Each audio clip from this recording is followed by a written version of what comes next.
Welcome back to Inspired Forward, everyone. I'm Dan Trinidad.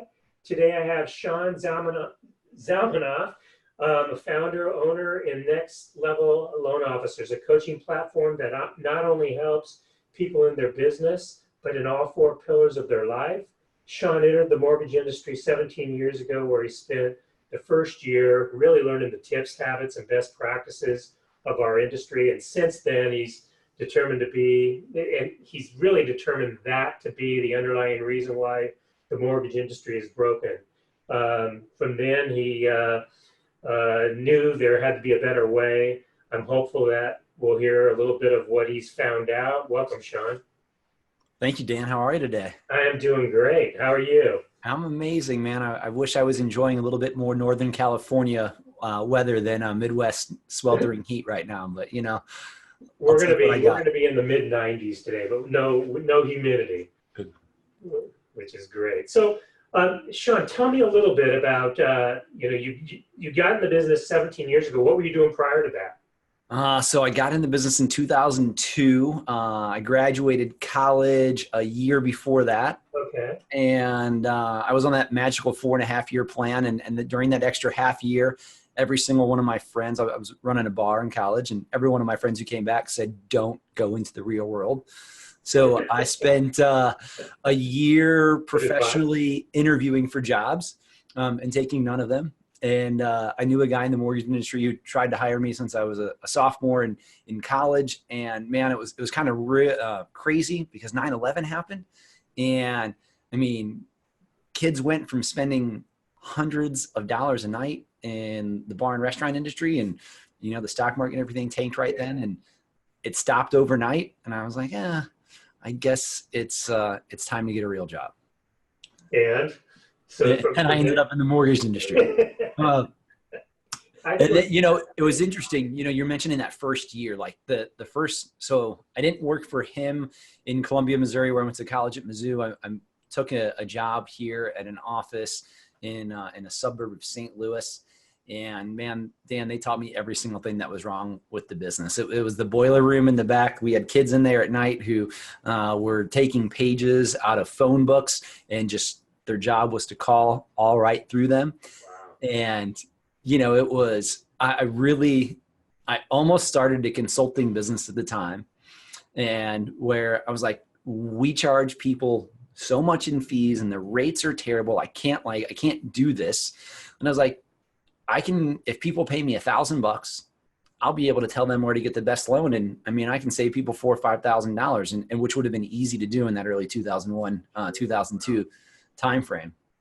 Well, and you saw it from a brand new, unique perspective. I mean, I got into business in 1984, and just really saw it explode. But in the early 2000s, especially right after 9/11, we saw a completely different market. And it's interesting. I think that's a great time to actually get in the industry.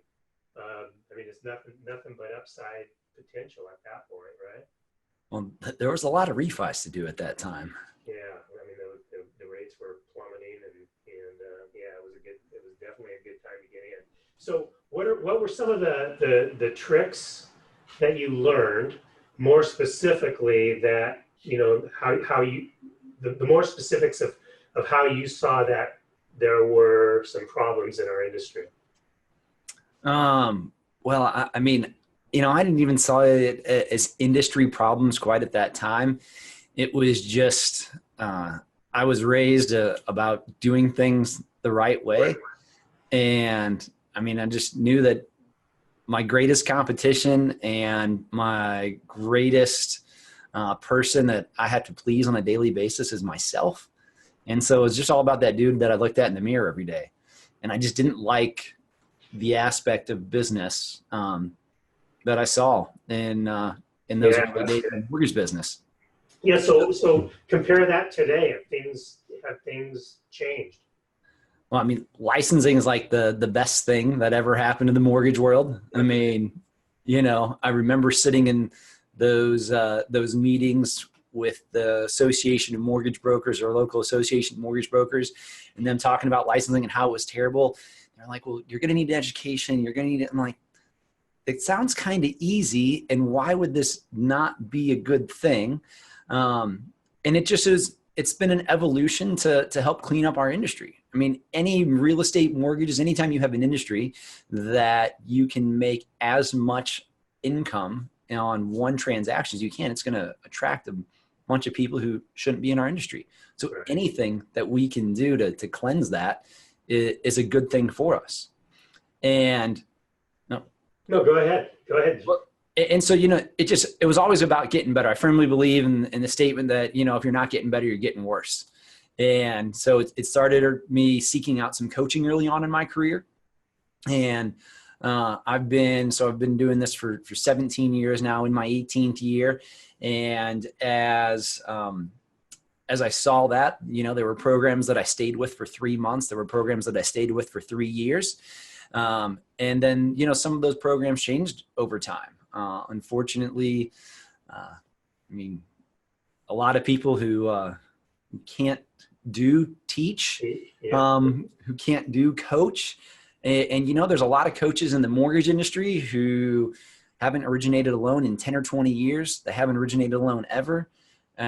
If you didn't originate a loan during the Great Recession, and I'll argue that 2018 was even a tougher year on some than what the Great Recession times were, it's really hard to be involved and coach people. And if you don't put people first, and no matter what you're doing, whether you're being a coach, a branch manager, a loan officer for your clients, you're going to lose. One of the principles that we have and talk about all the time in Next Level is dollars follow value. And in the coaching world, and there's a lot of coaches out there who you pay them several $1,000s a month for them to convince you you're at the wrong company and to go to a company that they make a profit on you going there.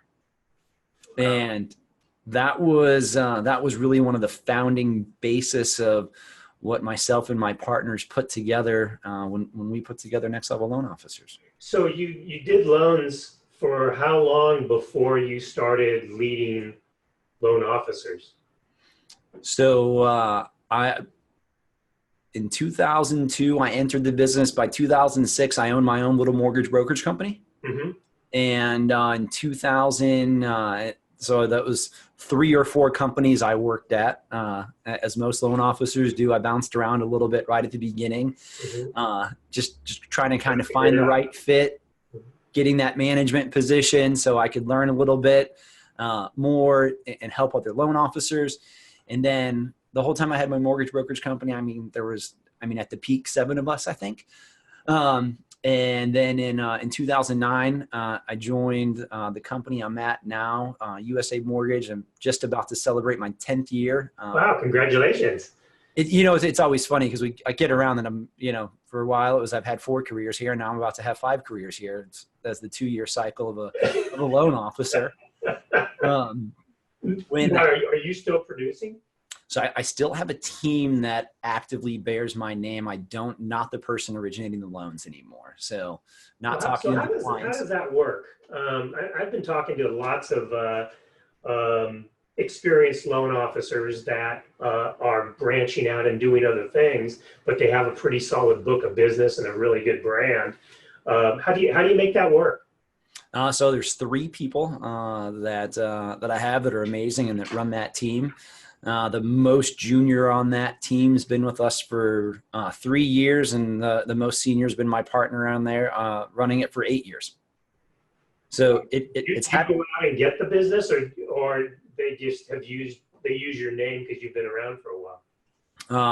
Well, we have a huge database of a few thousand clients that treat us pretty well. Okay. We, with the systems that we kind of have in place, there's realtors who I still have relationships with that, we're buddies and friends, and our kids hang out on the weekends and we hang out on the weekends, that they're still getting us business. But you get to that point as a loan officer, if you're doing 10, 15 deals a month, every month, and you really don't need to go and actively look for a lot of agents every month. There's a lot of strategies out there about that shotgun approach of, you need to run 3 appointments a day, and you need to, make all these phone calls. And, that works for a new loan officer who doesn't have the contacts in the industry. But all of a sudden, when you're doing 10 or 15 purchases a month, there's buyers and listing sides on there for you to market to.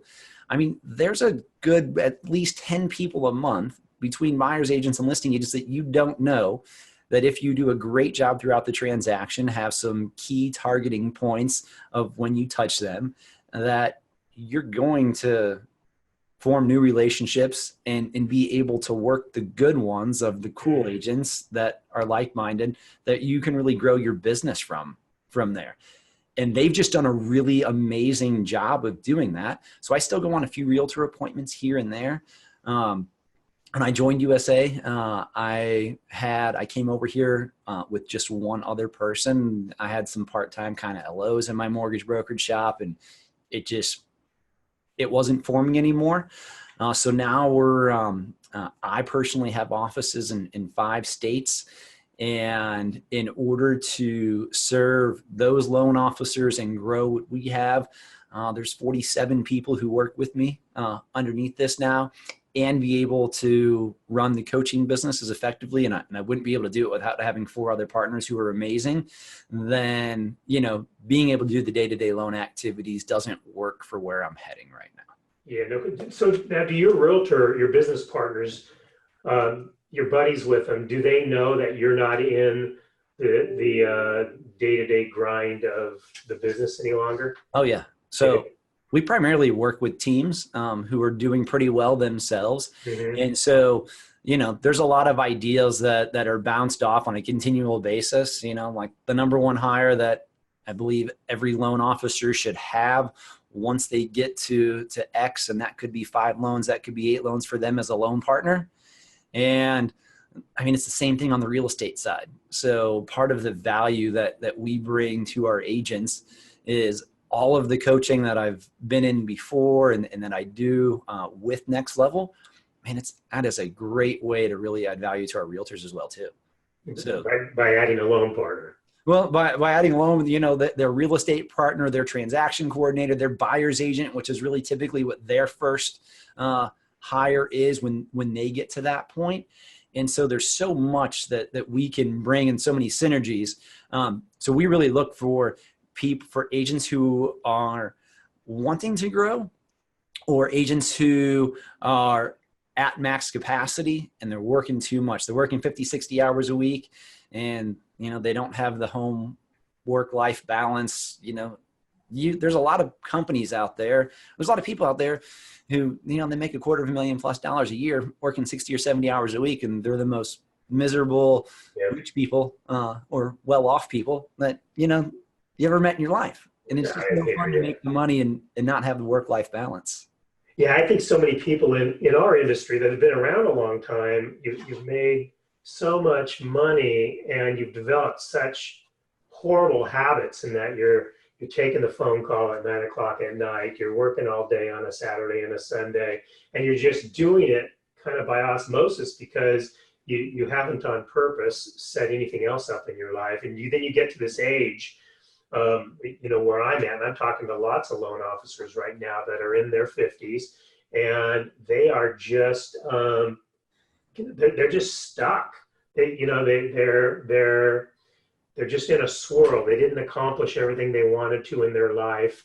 The kids are almost out of the house now, or just left the house. Now they have a relationship with their spouse that they haven't been really managing well. And they're still not ahead financially. They made a bunch of money, but they spent a lot of money too. So, now they bought boats and vacation homes and everything else along the way. Exactly. And I'm running into so much of that.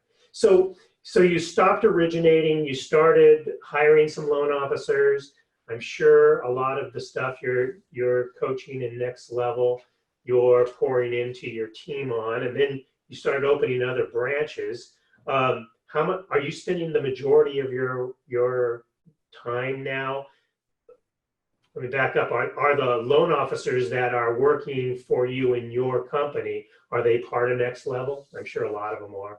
Many of them are. I mean, that's one of the benefits that people get when they work with us, is that I get to plug them into Next Level. Yeah. So that's another value add that the loan officers get that work with us. But that's more of an after they come here, or maybe part of my recruiting pitch when I'm hiring them, that they get plugged into that. But it's really just about finding, the right people. It's not about chasing the dollars. You got to be true to who you are. And, I'd rather have a bunch of loan officers that are cool, that do $1 million a month in business, that are easy to work with, that are fantastic to work with, my sales manager and my ops manager, and that treat our processors and loan partners with a lot of respect, than loan officers doing $3 and $4 million a month that are assholes. I mean, Right. Oh man, Sean, you are speaking my language. I came to the conclusion years ago that I love working with those guys and gals that are making a very good living. Totally appreciate the care that we have for them, and they're not the demanding. I need this. I want more of this. Create the bad mood in the office because they need their files to go first. I love those people, like you said, in $1 million range. That's somewhere between 3 and 6 deals a month. That they're generally more coachable. They want to grow. They appreciate their, the processing team, like you just said. I'm enjoying that so much. And now, even, and we talked a little bit before the call, I've got some brand new people that I am really enjoying coaching, because they're just so excited about their opportunities and growth they have. But that's cool. I'm glad you see that. So when you're recruiting, are you looking specifically for the kind of core loan officer, or are you just talking to a lot of loan officers and looking for the people that fit? A lot of the loan officers, one of the best things about being involved in the coaching world for the last decade is that more and more people are getting to know who I am. And so I'm starting to attract the right people who fit. That's awesome. That's where you want to be, right? That's where you want to be. And there's a few, like, everybody who talks to me, they got to do a disc profile. I have to see where they match up, whether it's, somebody who's working the front desk, ordering our verifications of employment, or a loan officer or an operations manager. Like, that profile is very rarely ever lied to me. But it's all really about the who, not the where. It's not like I've got offices in Tennessee and Maine, and like obviously here in Missouri and Illinois, but I don't have any offices in Colorado or Hawaii or Florida. Like, it's not, we always find people who, not always find, but like, it's just, I want to find the right people in the right markets that are like-minded. And I'm also, you get few times in your life to really be able to look at yourself in the mirror and be like, man, am I exactly who I thought I was? And I recently let somebody go who was doing a couple $1 million a month because they were a cancer. And, it's just hard to get to that point, isn't it? But God, it was really, I want to save everybody all the time. And it's funny because one of our principles behind me here is no one is coming to save you. But I still want to. It's just in my DNA. And it was really hard to do it. But if somebody's just not the right person, and no matter where they're at, where you're at in your life or what you're talking about, it was so great to be able to be like, to always tell myself, if I was ever in that position, that's what I was going to do. And then actually go and do it. And I think, it only allows me to respect myself more, which allows other people to respect me more. Yeah, that's so awesome. Okay, so you did loans, you started hiring loan officers, you started open branches. I assume you're spending the majority of your time at that point interviewing and coaching loan officers. And then you started a coaching company. Yes. That was how many years ago? So it's actually about 2 years ago today that the foundation was laid, and everything got kicked off in January of 2018. Wow, that's great. How many clients do you have now? about 130, I think, that are in our world. How many do you coach? Uh, Roughly 20% of those. Wow, that's cool. So how I'm really interested in how you divide that time up to, your origination team, checking on them. And I know you have a strong loan partner that you probably don't have to spend a lot of time checking on them. But how often, how much time are you spending on the day-to-day management of the loan officers in your company? So so I have an amazing ops manager who really runs the day-to-day functions of the pipeline. Okay. You know, the sales questions, the how should I do this is something that's ran by me. You know, we have a lot of technology that we use and, like Microsoft Teams that we collaborate on. We have sales meetings every Monday.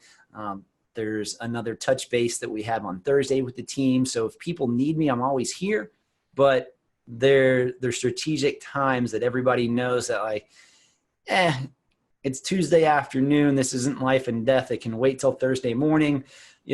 We know that we can do it. And all these times when we're doing it, we're collaborating as a group. And so everybody's mindset is always, well, I could just get this for me now, but if I waited 24 hours and I can bring it to the group, I can share it and I can get more ideas than just mine. And so that's kind of exactly how we run the office, but that's really how we run Next Level, because people are like, how do you have, 20 some odd coaching clients? And it's because we saw as the market shifted last year, so many people were just doing one-on-one coaching. And, we do have a few one-on-one coaching clients still, and we do offer that. But most of our clients, we group together in huddles. And so there's 6 or 7 of us on a call twice a month. And like, you can get a ton of information from your coach, but the power's always in the group. One of the things that makes coaching groups thrive is, us meeting 2, 3, 4 times a year. And it's great when we deliver information, but seeing somebody, I can sit up here and be like, yeah, we've been closing a couple hundred loans a year for 10 years. Well, when you've been closing, someone's finally gotten to closing 60 loans a year. I'm like, that's great, Sean, but I see how you're doing it. And you put in a ton of blood and sweat and tears, but how can that relate to me better? So when we have 6 people on a call together, there's 6 people sharing ideas. And one of the things about, just being a coach is, you never know if you're going to be the student, if you're going to be the material, or you're going to be the coach. And as a coach, you provide what your people need. Whereas as a teacher, you have to teach curriculum, and the government says so, or the curriculum says so, and that's how you have to provide your information. So although whenever I'm on a coaching call, I have an idea of where it's going to go, and if nobody needs anything, I know exactly what I'm going to present on. But half of my coaching calls, we never even get to the material that I had presented because it's not what people need today. Right. And somebody starts sharing their experience, and somebody in your group has a way of solving their problem. And that's awesome. So do you have any sales managers in your company? So I have one sales manager that works with me over the offices that I have. And then the branches that I have, most of the people that I have in there are sales managers and not branch managers. Yeah. Okay. So sales man. So what are the sales managers responsible for? So, they're responsible for answering the questions of the LOs that are in their office. Holding them accountable and doing the things that we really teach inside of Next Level and providing that to them inside of there. Yeah, I love that. Yeah, I'm really excited to keep hearing, how you're doing it all. I know you're a husband and you've got 2 little boys, and we've talked a little bit about your loan business and your managing of your teams, and you're growing the office, and now a coaching company. And I know you're up to some other things as well. But I also know you're a huge believer in the other parts of life that create real wealth, and that's family and health. Tell me a little bit how you go about balancing that. I wake up early in the morning. What time? Usually up at 4:30 or 5. Okay. Depending, I'm a big Orange Theory fan. So when I work out, when I do the Orange Theory workouts, they start at 5. So I'm up a little before 4:30 to get to those. Oh, I know. I'm actually, I needed something to keep me really motivated on the physical side. So I'm doing the Spartan trifecta this year. I'm actually hopping on a plane to go run a race in Colorado on Saturday. I'm hopping on Friday morning, and I'll be back Saturday night. So a quick 36-hour out and back. How long have you been training for that? You know, I've been really physically fit for about 3 years, and probably extremely physically fit for a good 12 to 18 months. Okay. So I've been training for the actual race for a few months, but not, You've been in shape. Yeah, you've been fortunately, not too many condition. things I had to alter to get ready for it. Carrying some buckets of rocks around and things like that were a little bit different. But I just, it's about having great people in your life, and it's about living a life of abundance, are the two single things that I think separate people who are able to accomplish a ton from people who are able to accomplish things in just one area of their life. I have an amazing right-hand woman who takes care of things at my office, helps me with some things in my personal life, helps me with some of the rental properties, and just everything that goes on around me. Having the team in the office, having 4 other partners, there's no way that any of us could do the coaching business how we run it without having great people. And we have an ops manager and some other support staff inside of the coaching business, and it's just sharing as much as possible. I had one of the greatest compliments that I've ever had as a manager. We call basically everybody in here some version of a partner. And one of our loan partners posted on Facebook it was her 2nd or 3rd year anniversary a few months ago. And she just said, I used to, tomorrow is my 2nd anniversary or my 3rd anniversary. And, I used to dread going into work on Mondays. I used to have anxiety on Sundays because of it. And, I'm viewed as a partner here, and I just love my job, and I love being here. And, it's one of the absolute, we called people loan partners for a completely different reason many years ago, but I had no idea the psychological impact of what it did to somebody being called that every day of their life. And give me a couple examples of what you do to make them feel like they're a partner. Well, first of all, it's just, they get autonomy to make decisions. They're allowed to make mistakes. When somebody makes a mistake, it's usually my fault that they made the mistake in the first place. It was improper training or something that we just missed during the process. And the funniest thing about empowering people to make mistakes is the more often, the more free they are to make them, the less they actually do. Because if, let's say, somebody messed up, so my ops manager, for instance, when she started out here as a processor, and I don't know, 5 years ago, there was a subordination on a file. She was a closing manager in another company, came over here as a processor. We're doing a couple refis for somebody, and there was a few subordinations. She had no idea what a subordination was. We never told her what subordination was. We're getting ready to close. Oh, hey, by the way, is this done? No. And so the closings got delayed 30 or 45 days. Well, we had to wait for that to happen. But as soon as I found out about it, it's just like, hey, so I was told what happened. I want to apologize to you. It's 100% our fault. We never told you what you had to do on these. Love it. And, we owned it. And so instead of them being like, oh, you should have known this or you should have asked, well, it's just easier when you treat somebody with that level of respect that it was my fault. And then they never make that mistake again. And when they do, instead of them trying to fix things that you waste 4 or 5 days, they often come to you, hey, dude, this is messed up. What should we do? And because they know that they're not going to be in trouble for doing it. They know that kind of the other way, if it's waited a week or two, them trying to do something that didn't work, that we're much better off in just addressing that early on. Yeah. The mistakes, the failures, as that's where you learn. that's what creates growth. I mean, quite frankly, you can't grow without Yeah. learning something new, and you can't learn something new without not knowing it I in think the Bruce Lee first has a place. few good quotes on that. I think there might be. So you said you wake up at about 4:30 in the morning to get to Orange Theory. By Yep. the way, my wife does the same thing. Her alarm clock goes off at 4, which makes me get up at 4. I don't go to Orange Theory, but I have my whole morning routine.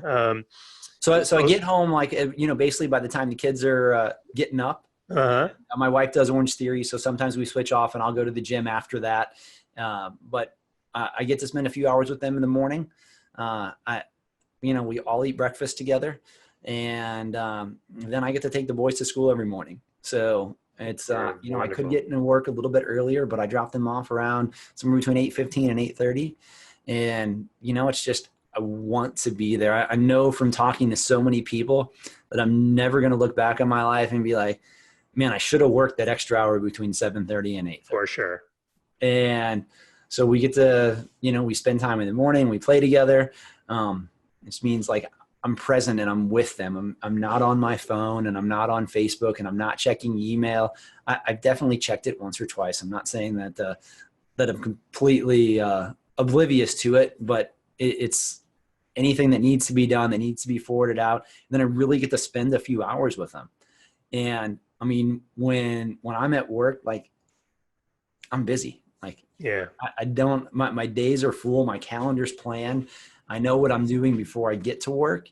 And You've already done the most important stuff. You took care of your health and you were with your family.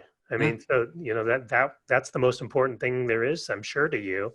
And so now you could focus on work, knowing that, you could check the box, not that you check a box, but I got my workout done and I got, some great time with the boys, and your wife. I'll tell you. So I mean, Mike, I'm proud of the company, the business that I've built, but the thing I'm most proud of at this point in my life is the fact that I never missed a little league game. In fact, I coached for both the boys and I never missed a sporting event or a school activity. My late wife and I traveled a ton and we took a lot of family vacations. And as I sit here today, I have no regret of, missing their childhood or, anything about my family's life. I was so involved. And, that's my message to a lot of younger people with younger children is that, don't think that your work's more important, because you'll get to a point where, you'll realize that it is just money. And the most important thing in your life are the things how you old is your neglect. kid, Dan? I've got a 28-year-old son and a 30-year-old son. And I bet because of that, they enjoy hanging out with you still, right? Kind of. Yeah, they do. And it's, getting even stronger. My youngest one is one of our new loan officers. His quest was to play professional baseball, and that didn't work out. So now he's in the mortgage business, and he's not the guy that I directly coach, because I think it's better he hears a lot of stuff from other people. But thanks for that question. So what time do you get home at night? Between 5 and 6. I mean, oftentimes I'm done by 4. It just, we're in the busy season right now. Like, it's just the market is so perfect with, rates being low, and gosh, who knows how much lower they could actually go. The people have a ton of equity in their houses. The housing market's still hot. I mean, we've had low interest rates, but we haven't had a great housing market. We've had a good housing market, but it just, what's going on right now in our market is just special. And, if I'm working till 5 or 6 at night, I still get some time with my family, and I still get an hour or 2 with the boys, and then time with my wife after that. And it's just important to put in the extra hours right now while we can. Yeah, no kidding. There's a huge opportunity. What do you do with with your cell phone? I mean, when the kids get to bed, are you back on checking some emails or doing some business planning? What's your nightly routine? So the number one thing I would tell everybody is turn off your push notifications. So I never get an email unless I want to get an email. Unless you go to it. Yeah. I mean, I will depending on what we have going on, if we have events and things going on for next level, I'll sometimes jump on and knock out a few things in the evening. My wife needs a little more sleep than I do. So she sometimes goes to bed a little bit earlier than I do. So I'll be watching the Cardinals game, and checking on a few things casually, or it's also a time where I'll write a lot at night. Just, if we need content for something we're doing in media, that's a good time to crank it out. That time and when I'm on a plane, because I'm completely uninterrupted, are my two favorite times to crank out those kind of things. And I just read a lot of books at night as well too. Wow. So what time do you go to bed? It's just somewhere between 9 and 11. Seriously? And you could still make it up at 4:30. Yeah. Yeah, I'm up at 4. For me to be up at 4, I got to be in bed by like 8:30. I need my 7.5, 8 hours sleep, or I am wiped out. Any tips on it? I guess it's just your genetics. I don't know if there's anything you can do to teach yourself how to sleep less. But it definitely varies from person to person. But I mean, eating well, exercising well. I meditate almost every single day. I use the Headspace app. If somebody hasn't downloaded that, that's a great app that you can use. It's one of the things that I find by taking those systematic breaks throughout the day, like you function at a higher level. yeah, And taking 15 or 20 minutes to meditate every afternoon, and I'm compressing time, because when I come back from that, I'm just my ability to focus for those next 2 or 3 hours, I can get more work done in that time than most people probably get done in their day. Mm-hmm. Man, that is awesome. That's a great tip for me. I meditate every morning. That's the first thing I do when I get up, and majority of evenings I'll meditate, but I haven't thought about taking a little 10, 15, 20-minute break in the afternoon. I think that would help a lot. So Sean, I really appreciate your time today. How do people get a hold of you? For the loan officers listening, or I'm sure it's not just loan officers, you're probably coaching real estate agents as well. How do people get a hold of you? So if anybody wants to download our app at Next Level, you can text Next Level as one word to 36260. And whether you're looking to talk to me on the mortgage side or on the coaching side, you can also reach me at Sean, which is SEAN, at nextlevello.com. Probably the two easiest ways to reach out. Great. Well, thank you very much. I'll definitely be reaching out. So good luck on your Spartan event this coming weekend, and look forward to talking to you again soon. Thank you, Dan. Thank you, Sean. Appreciate it.